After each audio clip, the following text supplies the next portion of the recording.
Hello and welcome to Your Health Reclaimed with DrPND, where we help you reclaim your health with tips, tools, and resources to live your most optimal and vibrant life. Here's your host, DrPND. Hello and welcome to Your Health Reclaimed. This is your host, DrPND. Today we are going to talk about food sensitivities. And that is a very popular topic, and it's much debated sometimes, but I believe it's very important to really clear things up on it because a lot of people get confused what it is, what it does, why it's used. And I just really want to go over and clarify what is it and why is it so important to be used and why we use it in our practice extensively and the value that it brings to us. So why test for food sensitivities or adverse food reactions? Well, the last 2 decades, especially, over 30% of the population in industrialized nations actually have reported a very abnormal physical response to food ingestion, also known as adverse reaction to food or ARF.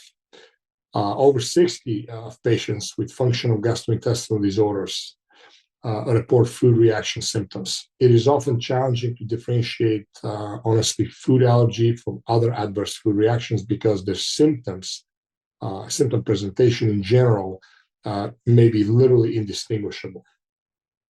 So when you're testing to food sensitivity, which is mediated by the immunoglobulin gamma, it provides a very important insight into the IgG-associated reactions a patient may have to a variety of food antigens.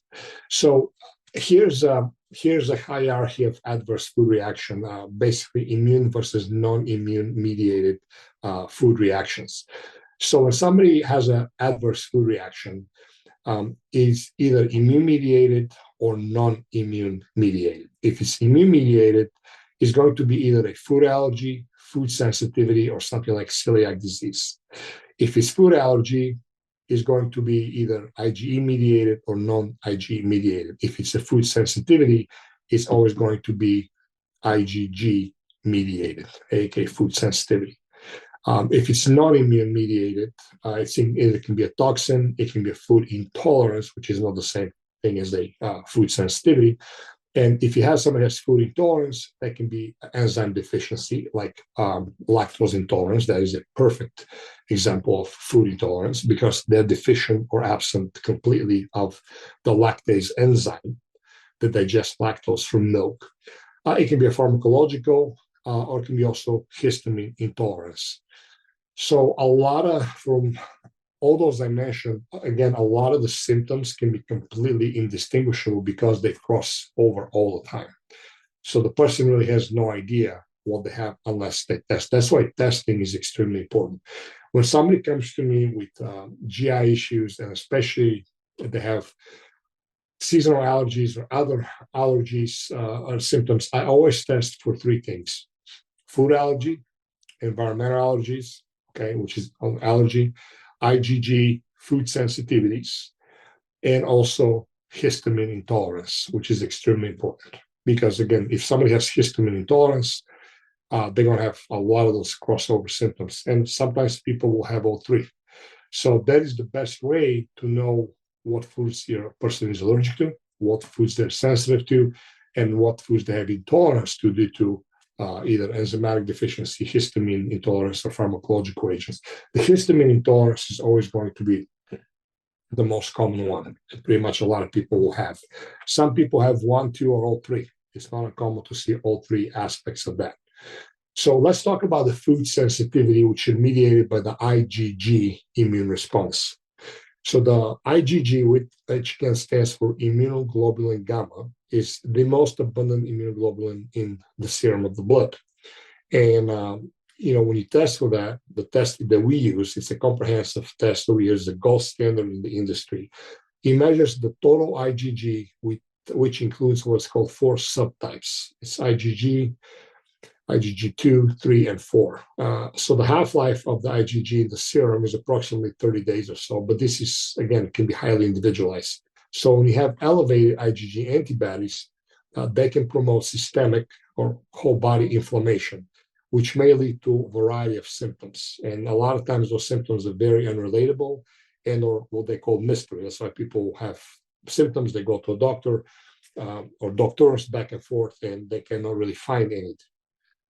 So that's why, a lot of them have what's called literally mystery symptoms. So the symptoms that are most commonly associated with the IgG-mediated immune response are going to be the following. By the way, symptoms may be gut-related, okay, or they can be extra-intestinal. So they may include, but are not limited to the following, okay. Gut-related symptoms are bloating, gas, diarrhea, nausea, constipation, acid reflux, IBS, irritable bowel syndrome. Extra-intestinal symptoms are not gut-related. They're going to be autoimmune conditions, skin symptoms, including eczema, atopic dermatitis, weird rashes, urticaria, and a lot of times bags under the eyes. They can include headaches, migraines, blood sugar imbalances. That's a big one. People eat, for example, I have had people, they seem to have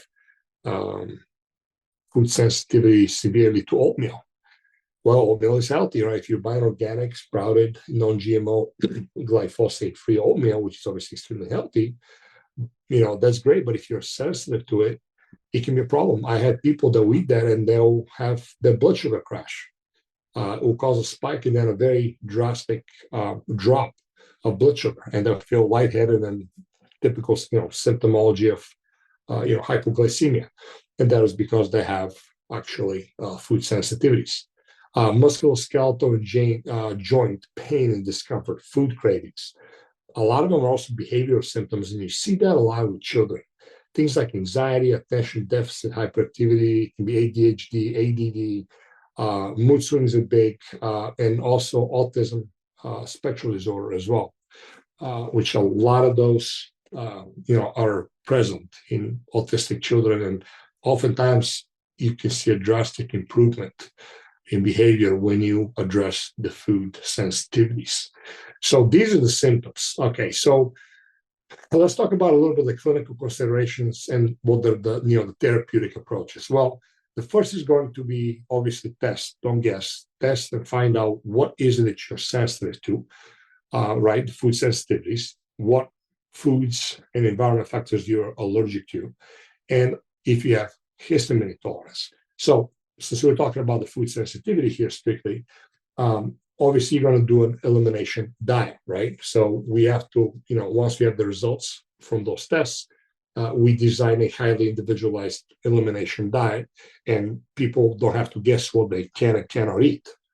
So once the results are, evaluated against the current dietary intakes, once you see what people are highly reactive to, you remove them. It really is that simple. Okay. Oftentimes people are sensitive to many different foods, and more often than not, people will consume those foods that are highly sensitive to, at least daily, if not numerous times a day, of numerous different foods. So they have to be removed. That's just simple as that. Consideration of the timeline of the antibody response has to be also taken, into the action. So the very least you need to eliminate the highly reactive foods is going to be 3 months. I personally like to do full 6 months, because a lot of times when you address the gut issues, which people most usually will have when they have food sensitivities, a lot of those can be reset or drastically reduced. So minimum 3 months, I like to go as far as 6 months.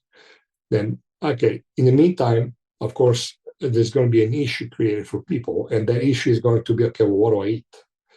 Well, the test tests for over 260 different foods, so you're going to have a lot of choices to choose from. But, a lot of times people don't like to hear that, because you have to cut out a lot of the foods that are sensitive to, and those happen oftentimes to be the ones that they are favorite to them and they eat all the time. So when you remove the foods, they have to be removed completely. Okay, there's no such thing as 80, 20, 90, 10 moderation. It's 100% black and white. Either you ingest them or you don't. So when you remove the foods that you're sensitive to, focus on and build the new habits of eating the foods that you're not sensitive to.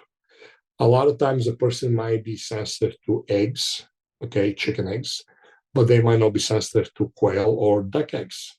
Well, very easy, substitute those, okay? Or you have other options as well.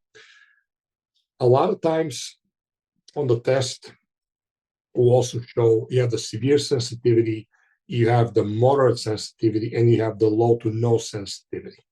Obviously, the person is going to try to stick to as many as the low to no sensitivity options, which are in green in this test. But the moderate foods, those can go either way.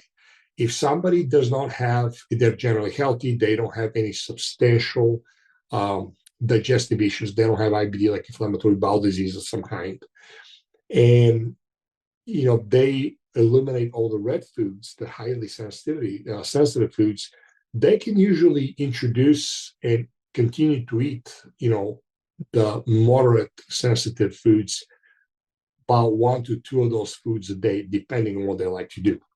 So this test, like any other test, has to be taken in the context of the symptoms that the person presents and what is, the ultimate goal. If somebody has a few foods that are yellow or moderately sensitive to, and they were able to remove all the red ones, but those moderate sensitive foods are extremely important to them for whatever reason and just extremely enjoy them, well, you can make the judgment call that, okay, as long as you take out all the reds, let's go ahead and keep the yellow ones in, okay, keep them to no more than 1 or 2 of those a day, and then we'll go from there. So, again, the customized plan is highly individualized that we design, and then, personality of people's preferences and ability and availability of food has to be respected. So it's really not directly a black and white response. The only black and white response is going to hold true towards the highly sensitive foods. These are non-negotiable, because ultimately, if you're ingesting these foods, you're just stoking that proverbial inflammatory fire in your body all the time. Okay. After the person addresses the GI, and in my case, in my practice, about 6 months after that, we slowly start to systemically reintroduce the highly sensitive foods one by one to see how they do. Okay.